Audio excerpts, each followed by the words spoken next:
So I'm Royce Martin.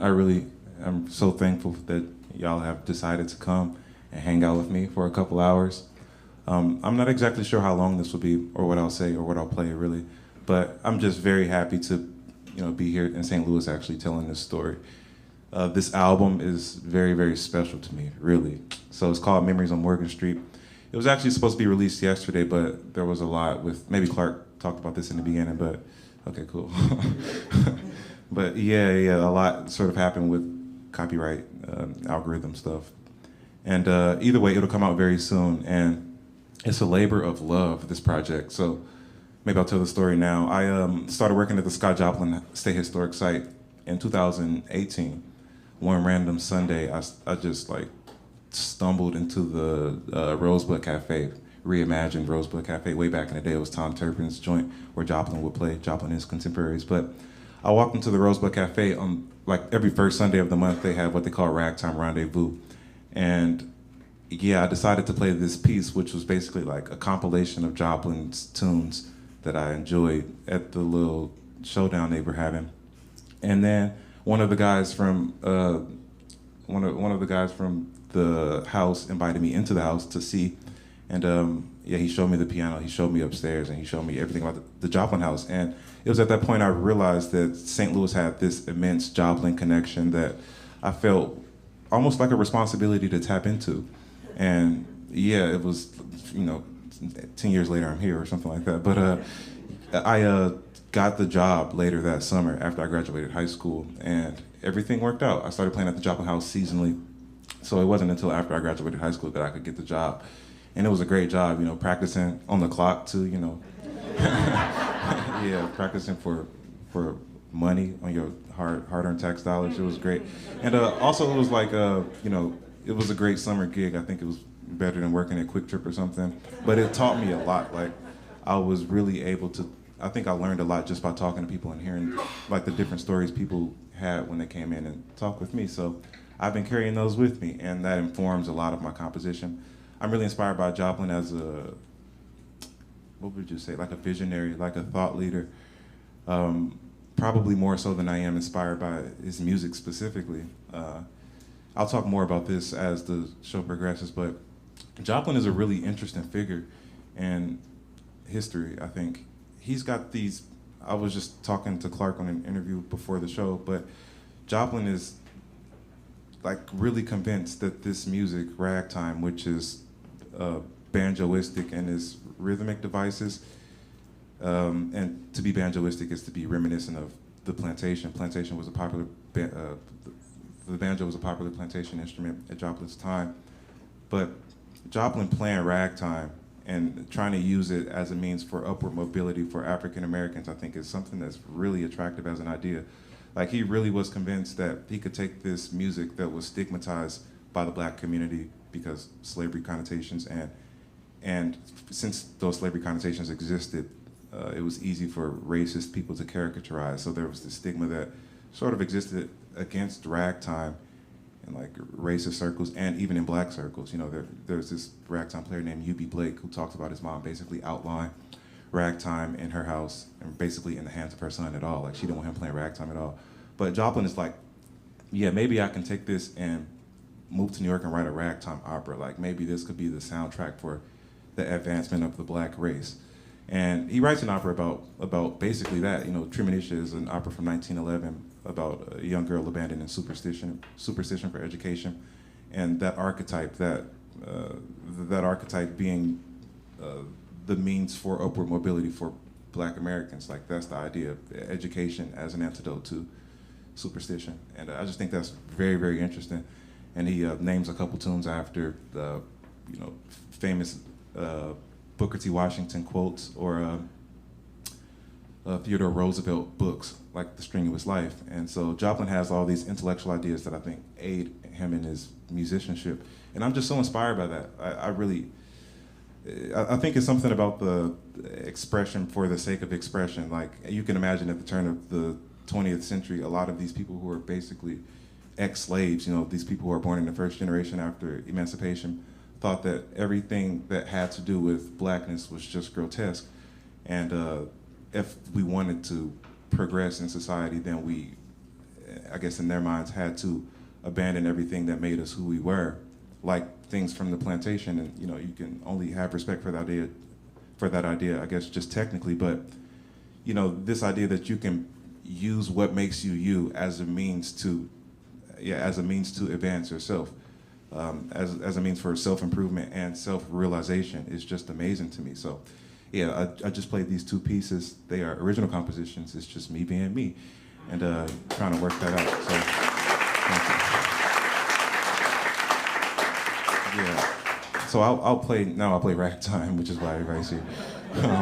Yeah, I had to open with that. And I'll talk a little bit more about why Ragtime. It's a very kooky kind of story. But thank y'all for coming, for real. Thank you.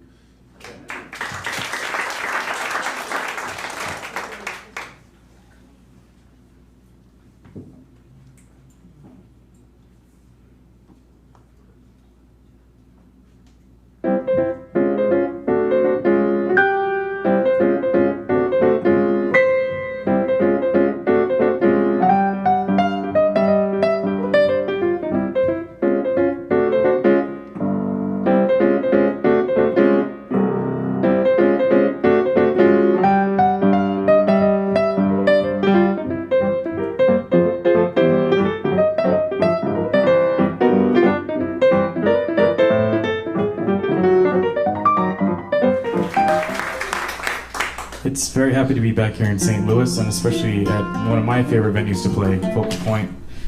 Thank you guys so much for all your hospitality and giving us a shot. Really appreciate it. We never get to sit on a stage with a sound system like this and play for people that really enjoy it, so just happy to be here. A couple hornpipes we're going to continue on with. The first one is called Kit O'Mahanis, and the second one is called Kildare Fancy. Yeah. Both were kind of recorded in the early 20th century in America. A lot of Irish music, some of the first commercial recordings, or the first commercial recordings of Irish music were made in America. There's infrastructure and communities where you can be a full-time musician recording and performing. The first one, the name comes from Chief O'Neill's book, his collection in Chicago. And I think he named it after his mother, is that right? There's a lot of these tunes, like we were talking about the oral tradition and everything. Sometimes we didn't have names for stuff, so then people would just kind of, if you had to put it in a collection, it has to be named.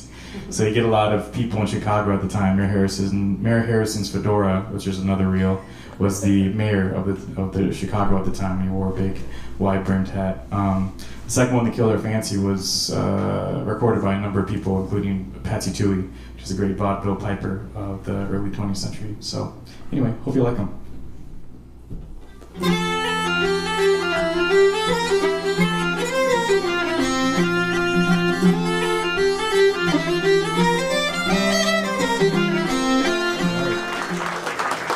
Hello, folks.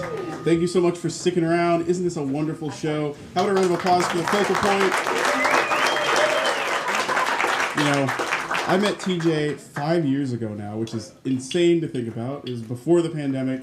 I came to St. Louis, raring to go, working on a project on some really wonderful St. Louis music that was recorded in the teens by a great piano player named Gus Henshin, this pupil of Scott Joplin, and made some really, really rare records in 1916 with his band that used to play downtown at the Scruggs and Vandervoort store. And then he went on to become the head of the Brunswick recording division.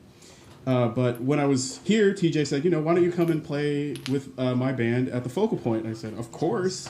And I brought my cylinder recording equipment along. And we did a little demonstration and some great recordings with some cats here who I see, and some are going to join us in a minute. But one of my favorite memories of that trip, as TJ mentioned, I'm a record collector. I know, not a great occupation outside of what other things I do. But he said, "Do you want to go look at some records?" I said, "Of course." And so we went and we hung out with this guy, and I saw in the space where he was selling his records this little thing back here. And I said, "Is that what I think it is?" And he said, "Yes." And I said, "How much do you want for it?" And he said, "If you can get it out of this basement where we were, you can, take it for really cheap." So I did that. and I said, I'm going to figure out how to cut 78 records acoustically. So next time I come to St. Louis, we'll graduate from cylinders to 78s. And here we are. So, for all of you out there who may not know what an acoustic 78 is, much less a 78, a 78 is a flat record. It's the earliest style of flat record, unless you're going, Alexander Graham Bell's Zinc records, which I don't want to get into that. But they were the first commercial 78s, and they spin at 78 revolutions per minute. They were perfected by a guy named Emil Berliner. Fun fact, in my band back in Austin, my piano player is the great-great-grandson of Emil Berliner. So we've got that energy. They perfected this throughout the 1880s, and in the 1890s, the Berliner Company, and then the Zonophone Company, and then the Victor Company all kind of monetized it, and slowly throughout the teens, it replaced cylinders and became, the main medium. And then, of course, as the 20th century moves on, 45s replace 78s, and then LPs kind of take over. I mean, 45s and LPs kind of did their thing, but now it's, I would say primarily because LPs have made a resurgence, but maybe that's a little bit unrealistic. But you know what I mean. Anyway, how does this work? Well, have you ever used like a tin can with a string, talking like that? It's pretty much the same thing. It's just the power of sound waves moving, vibrating something, in this case, a sapphire needle, cutting that sound wave into a flat disc. It's really, really simple. So it's kind of primitive, but it's also extremely complicated. There are a lot of little moving parts. Angles have to be right. The consistency of the material you record on has to be soft enough. I mean, there's so many aspects of it. So that's kind of my way of saying, this may not be perfect. This may not go perfectly. I just drove this over 1,000 miles up here through wind and rain and snow. That's a first. Not a lot of snow, but snow.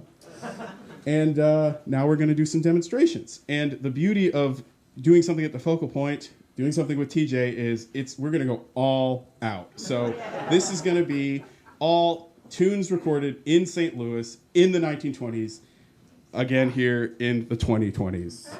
So, thank you. Like TJ said, it's not going to be pretty. You're going to see how this actually works. And this is how it works. I've read interviews of people from back then, and it was very informal, very on the spot. A lot of times they didn't even know the songs they were going to play. So we actually have that ahead of them. We know the songs we're going to play. But we're going to figure out the order of solos, all that kind of stuff. Just watch it happen. Wow. I never get to do this. I'm so excited. Okay.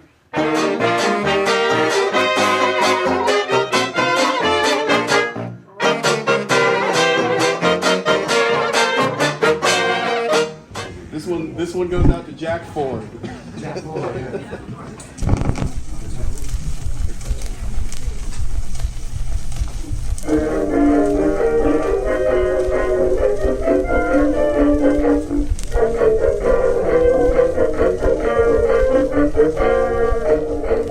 I love the way it changes the sound of the cymbal. The cymbal didn't sound like that in person. It sounds like that on the record.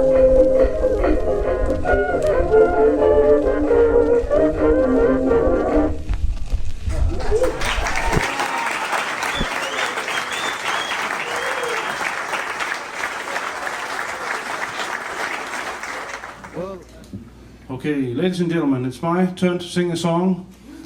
And this time, it's again one of these old folk songs, this time about a young swineherd. He's working in the pig's stable at the royal castle. And one day he goes to bed very sad because he had fallen in love with the princess. And obviously, if you work with looking after the pigs, that's not ideal. So he goes to bed very sadly, but luckily the princess has also noticed him. So actually she sneaks into his room at night, and when he sees that she's there, he says, "Oh, this is not very good, you can't be here, you'll have to go away, otherwise I must go and complain to the king tomorrow." But she still decides to stay. And so next morning he goes to the king and says, see, I need peace and quiet in my bedroom. I can't have your daughter running around there. The king is very surprised to hear this, and he calls in his daughter and says, "What's that I'm hearing?" She said, "Oh, I have to admit, yes, I went to his room. I very much like his company, and the king is worried about this, and this is not good." And he calls in the swineherd again, and then he has some surprising news. Actually, he says, "Well, I might look bad, and in my dirty clothes here from the stable, but actually, I'm the son of the King of England." So there you go. That kind of changes the picture. So then the king is relieved and says, "Oh, if that's true, then we should celebrate. I'll give my blessings to the two of you, and let's have a party." So they had a fantastic party, and they lived happy ever after. Like a true fairy tale. So it's a little fairy tale song from the folk scene in Denmark. We don't know where it came from, but it's very old, and we came to talk about on the tour here that it's almost like our fairy tale writer, the most famous one, Hans Christian Andersen. He has a story about a swineherd, and there's some similarities in that story and in this song. So maybe he was inspired by this old song. Who knows? But it's a fun little song, and a lot of the song is actually the refrain. There's only one line in each verse, and the rest is refrain. And if you feel like joining in, we'd love you to. And you don't need to speak Danish to join that refrain. It's just some tra-la-la words, and I'm sure you'll pick it up because it's going to come a lot of times. So just go for it, please, and join us.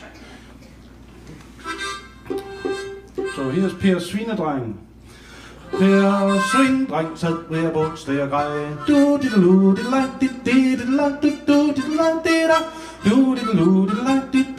Fordi han ej kongens datter kunne få.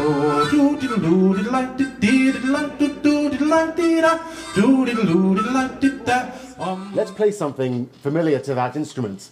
And how about we do at the jazz band ball? That'll work. And maybe you could tell the audience about the crazy instrument you're playing there and the history of it. So, well, in most towns, people don't see these things, but because of the work that TJ's done with his Arcadia Dance Orchestra, bass saxophone is actually, it's out in the world again, at least in St. Louis. But for those of you that haven't seen the orchestra and his band, they use this thing. This is called a bass saxophone. And they kind of had their heyday during the 1920s, but much like the tuba, because they both err on the side of what we call two-beat music. Swing is four-beat music. When the music changed in 1935, thereabouts, and it went from two-beat to four-beat music, things like the bass saxophone and the tuba kind of went the wayside, and the string bass comes in, and we've kind of been there ever since. But when you're doing this kind of music, something like a bass saxophone is what you need. And I had a superstar back in the 20s named Adrian Rollini, who played with Bix Beiderbecke and a host of other great musicians, Red Nichols, Frankie Trumbauer.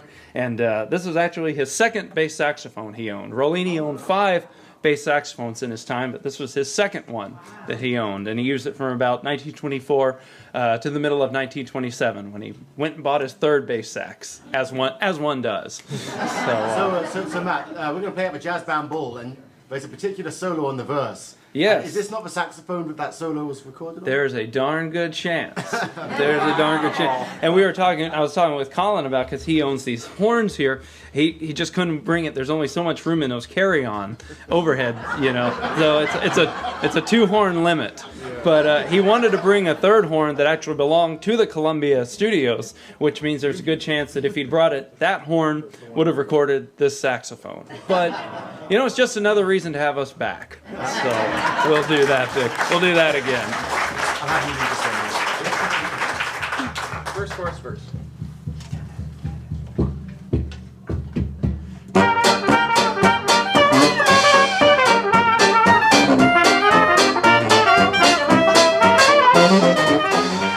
Corey Harris, y'all, my brother here. Tell me he ain't the real deal. Hey, y'all. Don't need no amplifiers. Don't need no special action fretboards or nothing. Whammy pedals or whatever you call it. There you go. There ain't even no monitors in front of us. It's like we're sitting on the front porch and just playing for them. They're sitting in lawn chairs with their little mixed drinks sitting in the yard. You know. Yep. Mm-hmm. Yeah. They don't make them like that no more. Yeah. That makes me think I used to tour with B.B. King.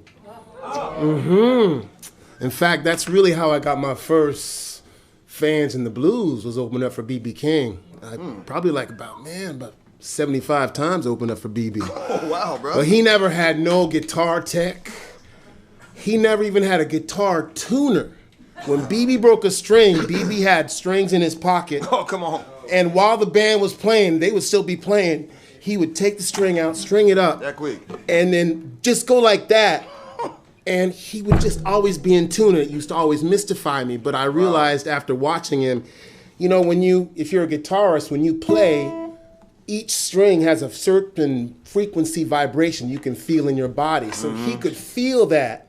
And he would just have the guitar on his body. The band is blaring behind him. He's just going like this. Naturally, you just... And just, woo, just... And that's something, huh? Yeah, man. Crazy. So you say everybody has like this this note or whatever? I think everyone can feel vibrations, what I'm saying. With the band even playing, you can like hold this Yeah. Wow. He could... Ain't that something? He never used to use a tuner, guitar tech, nothing. Ain't that something? Yeah. It was something else. Anyway, made me think of it. Wow. God bless B.B. God bless B.B. King. That's somebody that's missed. For real. We were talking about him earlier, too. Well, you knew him. Sure You know did. what I'm saying? That's cool. 70-something gigs with B.B. King. He told me stories like he used to tour with like Greyhound bus. Because they didn't have no way to get around, so they used to have just a Greyhound bus, and they just, wherever they would be, that's where they was at. And they had to camp, because you couldn't just stay wherever, because they didn't have a lot of black hotels at the time, very segregated. So, you know what I'm saying, it was very dangerous. Yes. Wow. And then when he started, he got his first big hit. I think it was 3 O'Clock Blues around 1955, his first big hit. And he had the first agent that he had was also Charlie Parker's agent. Okay. So he was hanging out with Bird. It was like, wow, just tripping me out, just thinking about it right now, man. Dude, tell me about the time you had told me about this story where back when you were living in New Orleans, but you went to go meet old Cat up there, and you drove to Canada? Oh, buddy guy. Yeah. Man. Yeah, so I was just telling Cedric, I was like maybe like 24, 25, but we were just talking about paying dues, and I was starting out playing on the street in New Orleans, just getting my thing going, and then I started getting my first little gigs, after I was playing with BB, I started getting offers to open up for Buddy Guy, but it was, when you open up, they're just giving you whatever extra they got, you know what I'm saying, so you're not making a lot, especially if you're young, so the margins were quite tight, as they say. So I was living in New Orleans, so this tells you, that's the 20-something energy. I rented a car, and I woke up in the morning in New Orleans, drove all the way to Detroit, played a gig. Wow. And then drove after the gig to the hotel, another hour or something. Yeah. And I continued doing that the whole tour, because after that we played Detroit, and then we was in like Chicago, and we were in like, Ann Arbor, and we was in Iowa. And then I had to fly through Nebraska to get to Denver. And then we went down to Texas. And it was something else, man. But like you said, got to pay them dues. That's it. You got to pay the dues. That's how it is. I think I paid a lot of dues in my time. Yes, indeed. Almost wanted to quit, too. I know. Afterwards. But you know what? It's like music is like a blessing curse. It's like a cursed blessing. Yeah. It's a cursed blessing. Yeah. That's what it is. Miles Davis used to say that. Alton, Illinois. But then at the same time, sometimes we find that the dues ain't never really paid until the end. Yeah. Like life, if you believe in like religion and stuff. But, or anything greater, higher power, whatever, afterlife. The dues ain't paid until the end. For real, huh?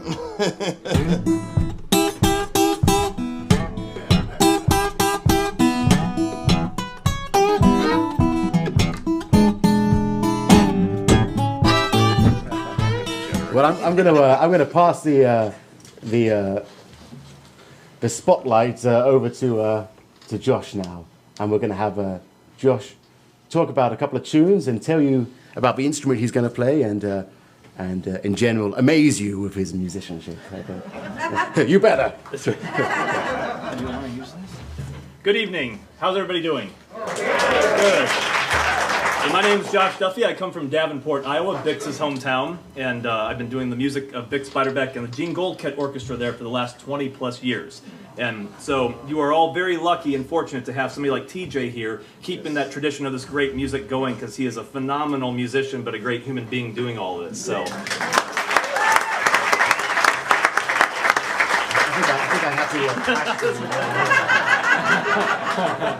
to Well, TJ had invited Andy and I down for the Ragtime Rendezvous, and we were able to do some piano xylophone duets together. And the xylophone is an instrument that I took up at a young age and kind of went away from it with the trap kit, but then came back to it thanks to a xylophonist by the name of Teddy Brown. And some of you may have heard of him before, some of you may not have. If you haven't, go home and look him up on YouTube. He's a 400-pound xylophone player, and I'm nowhere near his size. But when he plays, he's so nimble and so quick on the instrument, and he hardly makes any mistakes. But when he's playing, he's smiling and having a good time, either with a full band or just by himself or with a piano player. So I wanted to do a full band this evening, because those of you that were at the Ragtime Rendezvous got to hear just piano and xylophone. Now you get to hear the full band and what he got to do with some of his fun music there. The first one is one that he did not record. It's from 1923. It's an Art Kahn and Vic Burton composition from the Art Kahn Orchestra. So I thought we'd give you our band version entitled Blue Evening Blues. 1, 2, 1, 2, 3.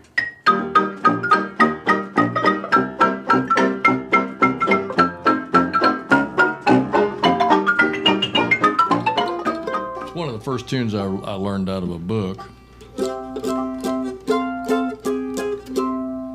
I played trombone in high school, so I sort of had an idea about how to read standard notation, but I hadn't done it in years and years and years. I did it a little while I was taking guitar lessons when I was about 13, I think, 14. But I didn't like what that guy was wanting me to learn his music that he liked, and I didn't care for it, so I quit. And got a mandolin for Christmas when I was 15. And set into tormenting everybody around me. The door goes. Yeah. Click. The doors. Yeah. Yeah. Multiple doors. Multiple doors, yeah.